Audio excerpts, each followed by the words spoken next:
I've lightly tilled the entire garden now, just enough to break up the weeds. Actually, I had to mow it before I could till it, or I chose to. So it's all been kind of just roughed up, maybe 2 or 3 inches deep. I've tilled 2 rows for tomatoes. Then I've spread shredded paper. Where I work, they have their own paper shredder. And I know it looks kind of like snow in the furrow there, but that's shredded paper. Put it down pretty thick. Helps build your soil. You're recycling. You're doing a good thing, I guess. It seems to improve my soil. I use other things. Chopped up straw, leaf mulch, grass mulch, anything I can get really to help fortify the soil.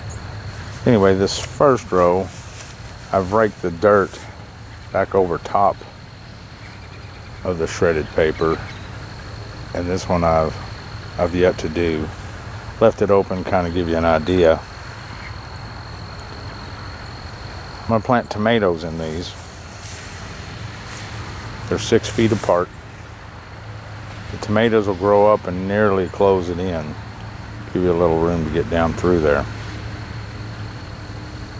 I do that with everything I plant in the garden. Till it. There's plenty of room. Work shredded paper in.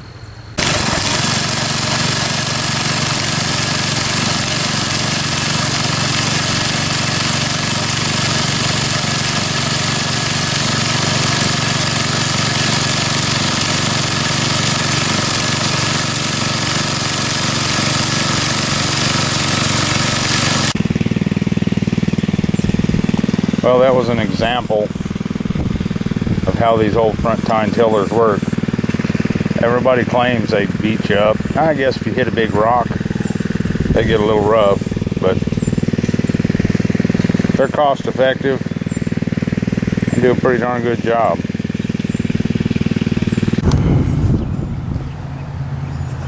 As I've been working on this garden, I've kind of failed to mention how I laid it out. There used to be a swimming pool here when we had young'uns at home, and they all had a good time with it. So I hauled in several tons of sand one time when we were working on it. So this dirt has sand worked in it. It's kind of a clay type base soil. But I like to have my rows straight, square, whatever you want to say, everything looking the way it should. Just looks good to look out on your garden and see everything the way it should be in a row, and the rows even and such. And the way I did that, came back to the back fence, and I took an old oak 2x4, laid it against the fence, eyeballed it up square. Then I took an aluminum framing square I got and some string. I held the end down here where I wanted this corner to be, the layout. And then we stretched the string down, squared it up, and that's where that right-hand peg ended up. So that peg and this peg are squared to this back fence.